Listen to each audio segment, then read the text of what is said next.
김예수님, 매일 강론을 올리는 집사 파더입니다. 오늘 일독서는 탈출기 32장의 내용이 나옵니다. 32장 바로 전에 나오는 내용이 무엇인지 아시나요? 모세가 시나이 산으로 올라가서 하느님을 만나고 십계명을 받는 내용입니다. 모세가 하느님과 십계명에 대해 이야기를 나눌 때 산 밑에서는 어떤 일이 있었느냐? 유다인들이 모세가 산으로 가고 불안하였는지 아론 사제에게 이야기합니다. 우리를 이끄실 신을 만들어 주시오 라고 말했죠. 그래서 아론은 사람들에게 금부치를 가져오라고 명하였고 그것을 거푸집에 부어서 금으로 만든 수송아지상을 만들게 됩니다. 그리고 아론은 이렇게 외칩니다.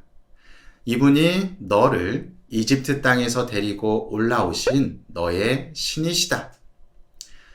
지금 모세가 하느님과 만나면서 이스라엘 백성을 위한 계명을 받고 있었는데 밑에서는 우상을 섬기는 모습을 보이고 있었던 것입니다.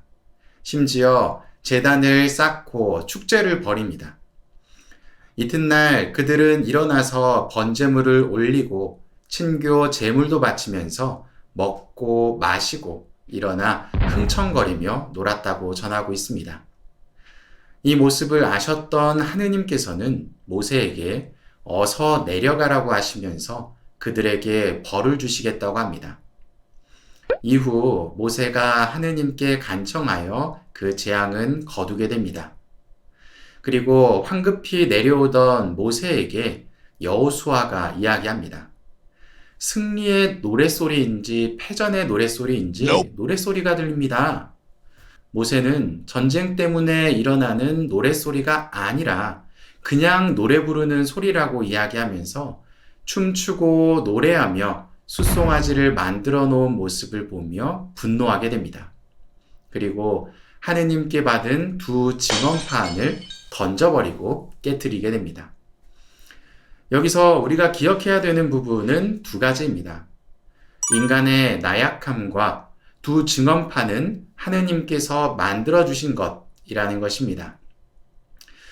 모세를 통해서 하느님께서는 당신의 존재를 지속적으로 드러내셨습니다. 그럼에도 불구하고 모세가 잠시 자리를 비운 틈에 심지어 하느님과 만남을 하는 그 순간에도 불안해하며 다른 곳에 한눈을 팔게 됩니다.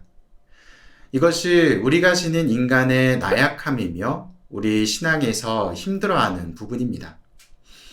두 번째는 두 증언판은 하느님께서 새겨주신 것입니다.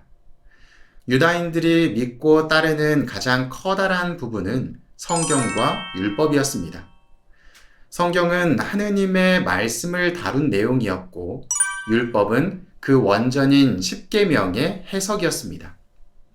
결국 그들은 하느님의 말씀을 중심에 둔 삶을 사는 사람들이었고 성경과 율법의 공부를 통해서 구원을 받을 수 있다고 생각했던 사람입니다.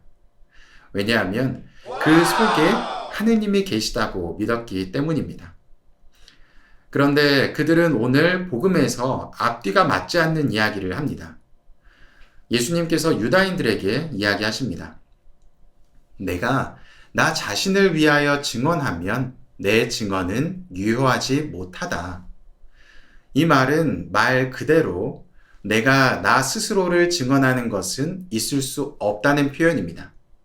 그래서 그들이 원하는 방식으로 다른 증인들을 부르십니다.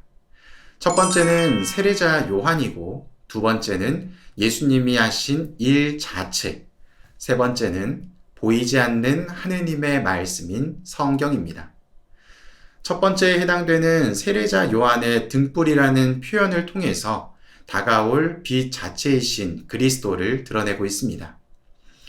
등불은 타오를 수도 꺼질 수도 있습니다. 이 등불을 통해서 다가올 빛을 예견하는 것이죠. 이 빛은 빛 자체이기 때문에 꺼지지도 켜지지도 않는 특성을 지닙니다. 그저 빛으로 존재하는 것이죠.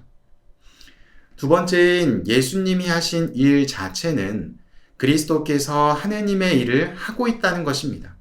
그리고 하느님께서도 예수님에게 하라고 하신 말씀으로 스스로를 증언한다고 하십니다. 세 번째는 성경입니다. 어쩌면 이 마지막 말씀을 통해서 유다인들이 얼마나 어리석은지가 드러납니다. 유다인들은 성경을 통해서 구원을 얻을 수 있다고 여겼습니다. 하느님의 말씀인 성경을 탐구하고 공부하다 보면 그 안에서 구원을 얻을 수 있다고 여겼던 것이죠. 그런데 성경에서 증언하고 예언한 인물인 그리스도를 바라보면서 믿지 못하는 모습을 보이게 됩니다. 성경에서 이야기하는 존재가 세상에 드러났는데 인정하지 못하고 있는 것이죠. 유다인들이 보여야 되는 모습은 말씀이 사람이 되신 그리스도에게 와서 생명과 구원을 얻으려는 모습입니다. 하지만 그들은 받아들이지 않습니다. 그들 안에 하느님의 사랑이 아니라 자기 자신만 있었기 때문입니다. 유다인들은 성경이 하느님의 말씀이었기 때문에 그 안에서 생명을 얻으려 했습니다. 그것은 잘못된 것이 아닙니다.